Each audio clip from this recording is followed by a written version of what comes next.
Operon. Operon is a structural gene clusters which is found in the DNA, which is used for major functions. So we have already seen lac-operon, trip-operon, and today we're going to see what is arabinose operon. Arabinose operons are nothing but the cluster of genes which is used for breaking down of arabinose. So these genes are expressed or transcribed only when arabinose are present in the medium. Like lac-operon and trip-operon, they also contain structural genes. But the only thing is they have two promoter and two operator regions. So we're going to discuss this thing in detail. Arabinose operon.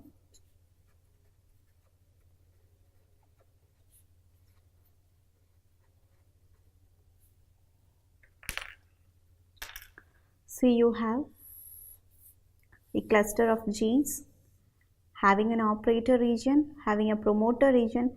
There is an extra operator, and you also have genes ARA-B, ARA-A and arabinose D. So these are the cluster of genes, and you have an extra genes which is present in the repressor molecule ARAC.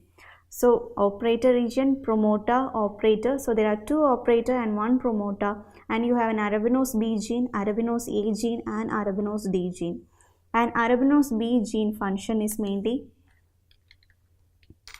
is a kinase enzyme, and A is isomerase and D is epimerase. This ARAC gene which is expressed is also known as the regulator gene. This ARAC gene or ARAC protein is expressed binds to the repressor molecule and it becomes the activator. So the repressor molecule which is present within the cluster of the genes, when the ARAC gene is expressed, it binds to the repressor molecule, becoming an activator in such a way that these structural genes will be transcribed. So this is a major principle behind it. Like arabinose operon, already I have explained what is operon. Operon is nothing but the structural gene clusters, and you also have different types of genes like ARAB-A, B, C and D. And ARAC-G is used for activating the repressor molecule, ARAC-B is for kinase, ARAC-A is for isomerase and ARAC-D is for epimerase enzyme. Now we can see that ARAC-C is the regulator gene which is gonna bind with the ARAC protein, then it is gonna like impress or it's inhibit the function of the repressor and it's gonna activate it. So it becomes an activator molecule by suppressing the repressor function. So this activator gene, ARAC gene, is a major factor responsible for the transcription so that the ribosome can move out, the RNA polymerase can come and bind to the promoter region, and those genes, that is ARAC B, C and D, will be transcribed. So these genes are responsible for the breaking down of arabinose which is present within the cell. So I repeat again, this ARAC gene is the gene which is responsible for initiating the transcription of isomerase, kinase and epimerase enzyme, which is therefore gonna inhibit, which is therefore gonna catabolize the reaction, that is break down the arabinose which is present in the cell. The second main factor is when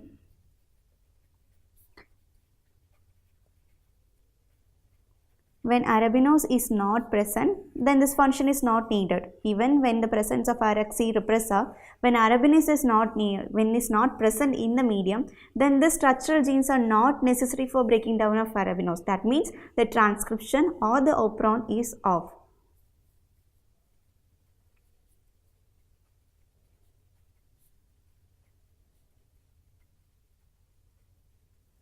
When arabinose is not present and when ARAC gene, that is ARAC gene which is going to repress this thing, is not present, when both are not there, the transcription will take place but in a very slow manner. So you can say either the operon is in the off stage, it is like a dual state, either can be on or in the off. So the presence of arabinose is very low in the medium, that is not necessary, that is not sufficient to pull the ARAC gene function, but the operon is on, so the transcription will take place in a very slow manner. So when arabinose is not present and ARAC is also not present, the transcription take place but in a very slow manner. So I am telling operon on. And third one, when ARAC is present and arabinose is not present,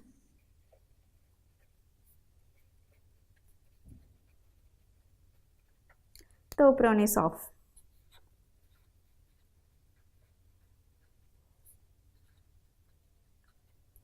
Here you have a very slow transcription. If both are absent, the transcription takes place but in a very slow manner. There is no arabinose to come and initiate here. The little quantity or very slow quantity will initiate this transcription. But when ARAC is present, when arabinose is not at all there, when arabinose is absent, then the operon is off. No need to produce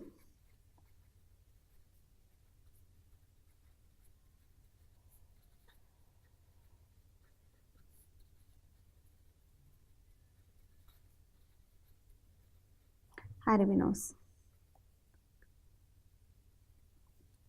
Next one is when ARAC will form dimers.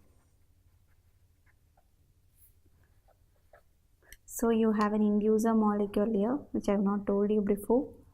So you have an inducer, operator, promoter, and also you have one more operator, RFC A and D. When ARAC is formed, that is ARAC is present and arabinose is not there, the ARAC will form dimers. How? Means it is gonna bind to the I and O2, that is operator 1 and operator 2. So this is operator 1 and this is operator 2. It is gonna bind to the operator 2 and it close the region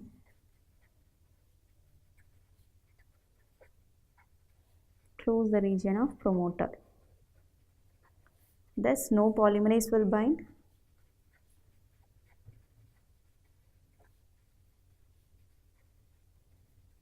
Thus no transcription.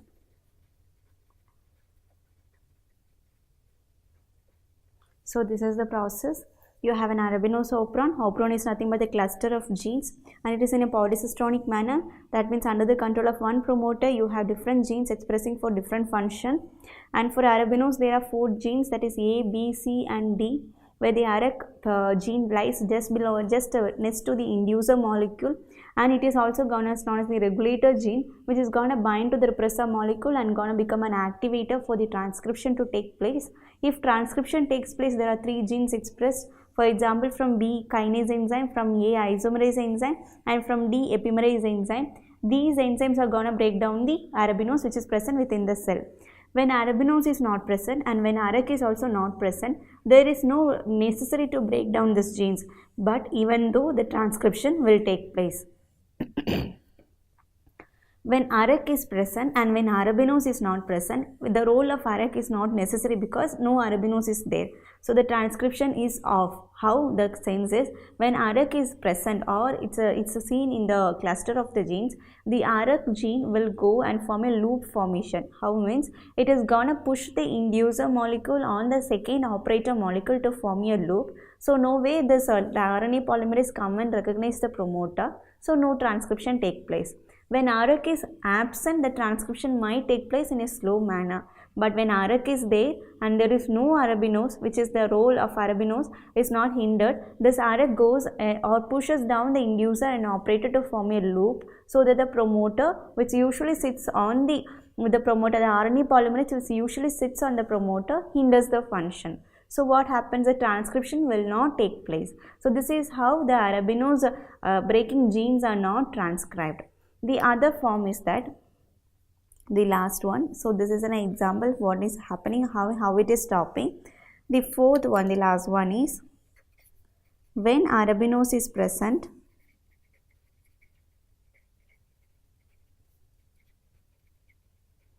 and when ARAC C is present, then the operon is on, which is the first state.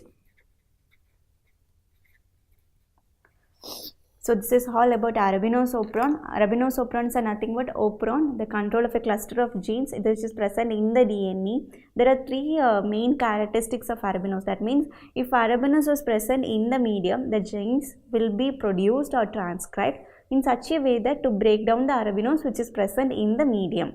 Now what happens is, if there are different types of genes which is controlling the process, that is arabinose A, B and C. In that arabinose A, B and C and D. So in arabinose C is known as the regulator gene. There are 4 genes A, B, C, D, and C is known as the regulator genes. Usually the cluster of genes is controlled by a repressor molecule. This AREC gene will act as a regulator gene, goes and binds to the repressor molecule, and it becomes the activator. So when AREC becomes the activator, the RNA polymerase can come and recognize the promoter sequence and the genes, that is the next to the operator region you have few genes known as arabinose B, C and A. So A, B stands for kinase, A stands for isomerase and D stands for epimerase. So these are the enzymes which are necessary to break down the arabinose which is present within the cell. So what happens when AREC is not present, that is ARAC gene is not present, and when arabine is also not present, the transcription will take place because there is nothing to hinder the function of the promoter and the operator, and so that the RNA polymerase can come and bind to the promoter and there will be a light expression. So that is called very slow transcription will take place. But when arabinose is not present and when AREC gene is present within the structure, that is which is present in the cluster of the genes, the AREC gene function will hinder the function of the transcription. How means this repressor molecule is already bound to a repressor molecule. AREC is bound to the repressor. So it is not becoming an activator because there is no arabinose present in the medium. So what happens? This AREC will induce the operator to bind to the inducer. So the inducer and the operator, there is a second operator, there are 2 operators. This second operator binds to the inducer, forming a loop. So once there is a loop, what happens? There is no RNA polymerase cannot recognize the promoter region. So what happened? No transcription will take place.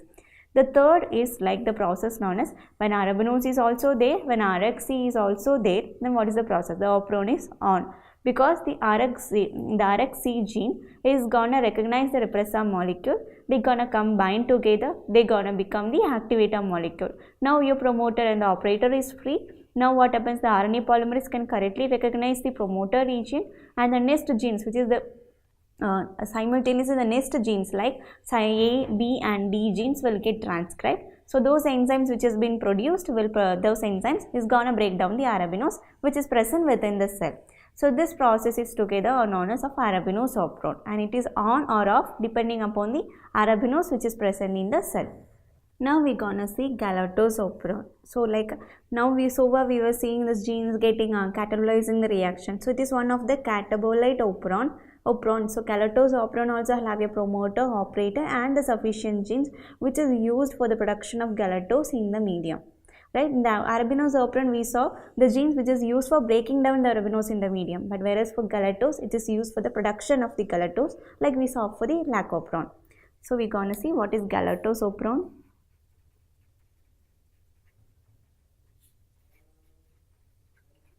So like all other operons, they also have a structural genes.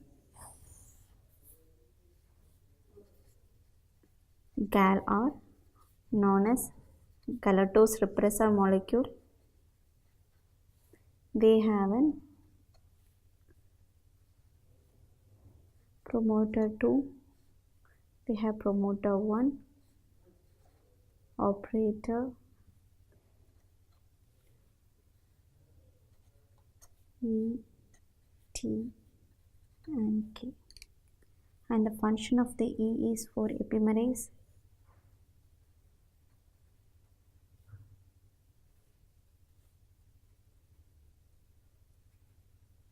Galactose transferase, and this is galactokinase.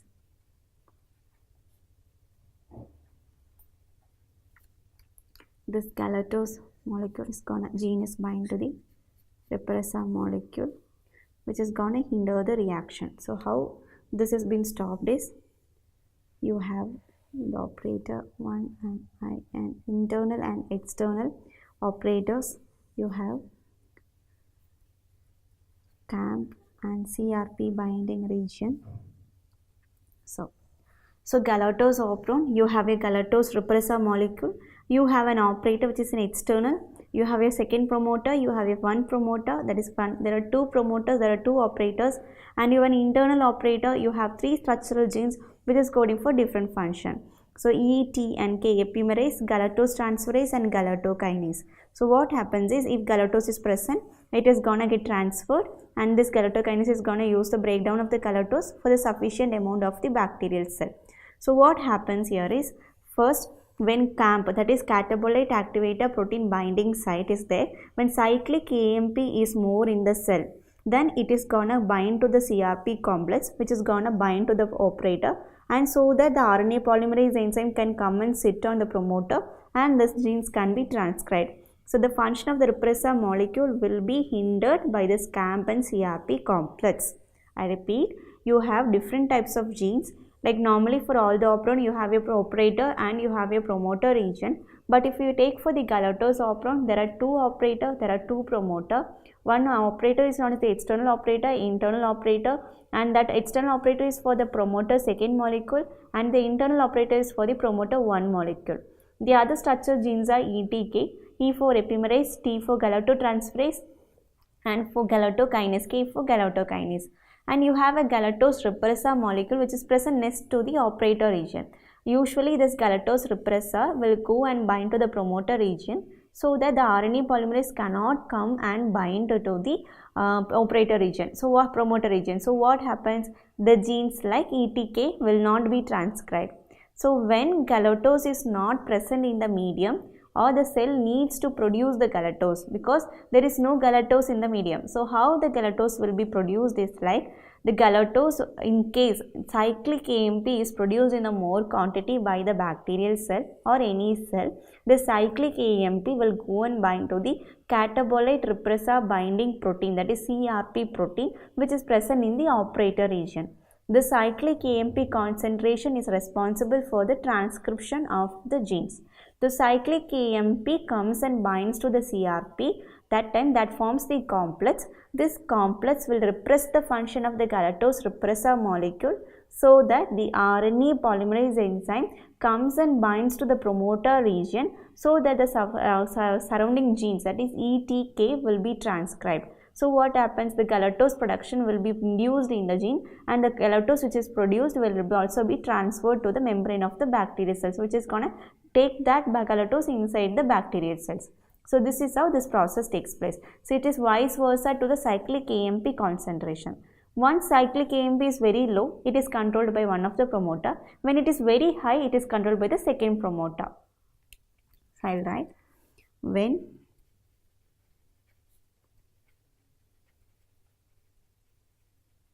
intracellular cyclic AMP is high, transcription of operon is initiated at the P1 promoter. First condition. Second condition, at low cyclic AMP, it is initiated at the P2 promoter site. And the third condition, when galactose, which is sufficient OE and O1 form the loop and inhibits transcription.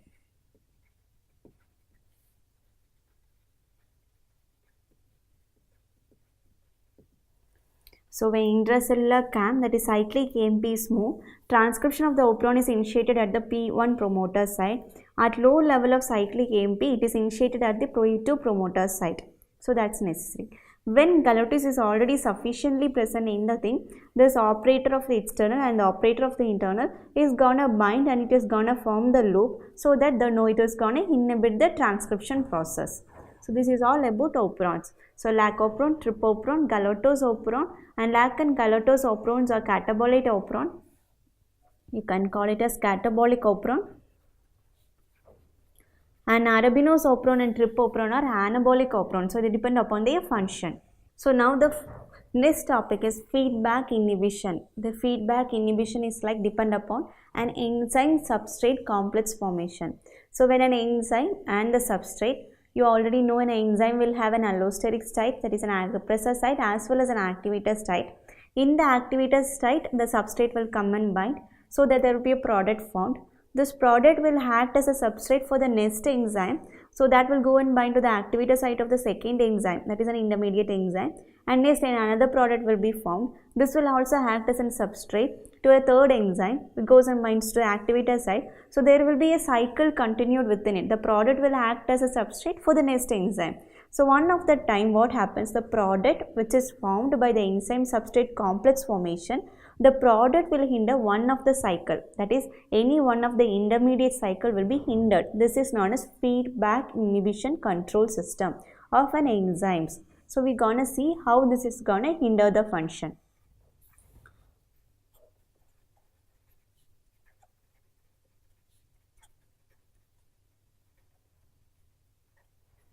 Feedback inhibition, especially we're gonna see in an enzyme. So you can take this as an enzyme, and you can take this as an allosteric site,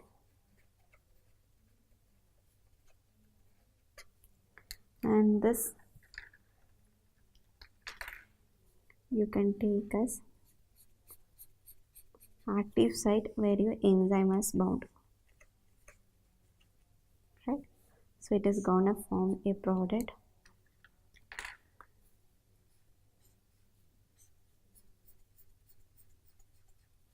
Now the second enzyme, this is the first enzyme.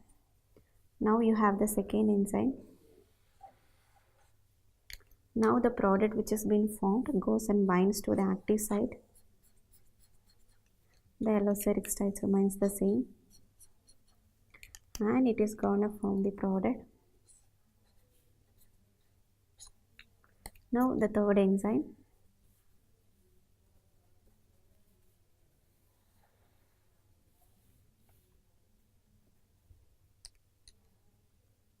So it is gonna bound here.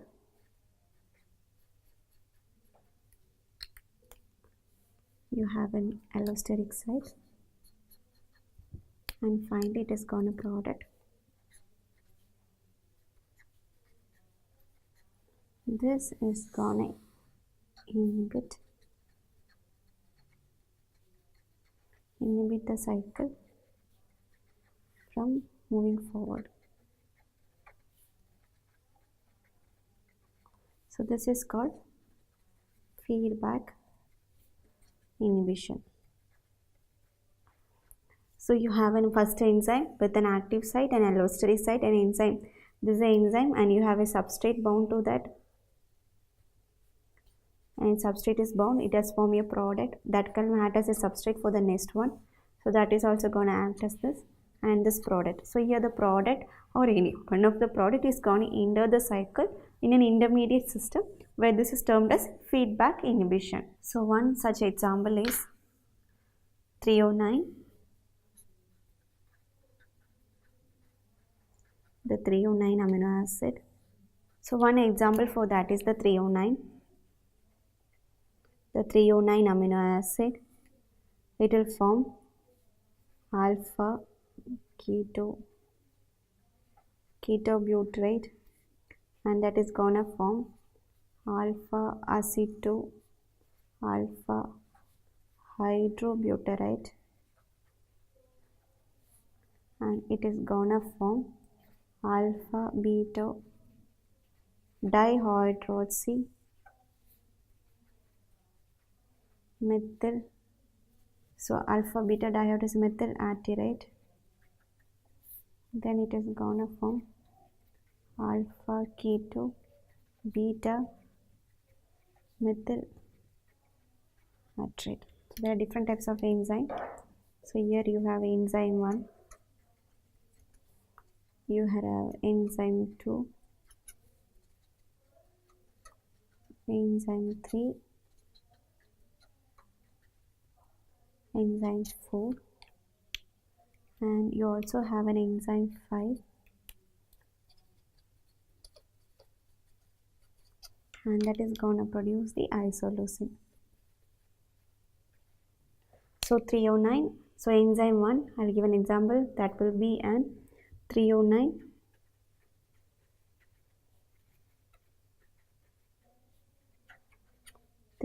deaminase enzyme. So in 309 production, 309 to alpha ketobutyrate, alpha to alpha aceto alpha hydrobutyrate, alpha beta dihydroxymethylaltrate, alpha keto beta methylaltrate, and finally you have an isoleucine. This isoleucine product is gonna inhibit the first enzyme from, once the isoleucine is produced in sufficient quantity, then it is gonna inhibit. This is known as feedback inhibition. It is going to inhibit the enzyme 1, 309 deaminase. It is known as feedback inhibition. So 309 is going to produce the isoleucine, and when the 309 amino acid is responsible for the isoleucine, and when isoleucine is present in the sufficient amount in a body, it is going to inhibit the first enzyme which is going to start this reaction, is known as 309 deaminase. So it is going to feedback. So this is going to inhibit, that is going to feeding back to the system. So it is known as feedback inhibition. Now what is allosteric control?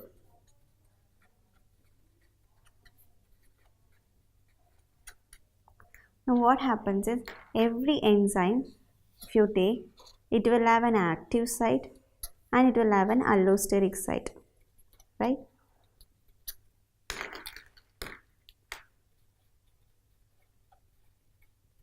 It will have an allosteric site. When an substrate comes and binds to the active site, you will have a product, right? So one of the inhibition of the product, for example, the first product is going to inhibit this enzyme from producing this product. This product is going to bind to the allosteric site. So this, if the shape of the allosteric site will be changed in such a way that the substrate cannot recognize the active site no more. The substrate cannot recognize the active site. The substrate cannot recognize the active site. So you have 309 to isoleucine. Isoleucine is going to inhibit the function of 309 deaminase enzyme. So the deaminase enzyme so far had an active site and an allosteric site.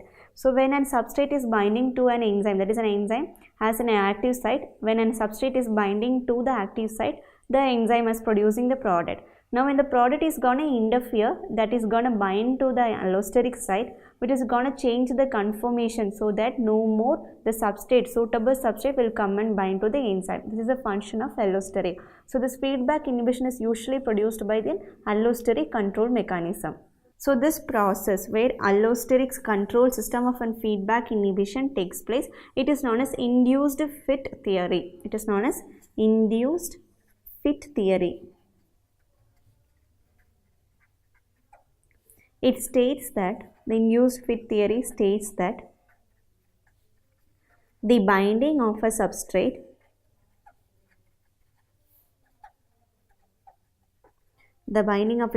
or some other molecule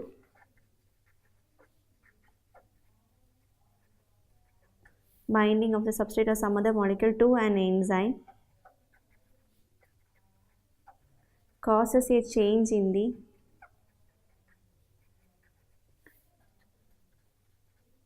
shape of the enzyme. So it enhances or inhibit its activity.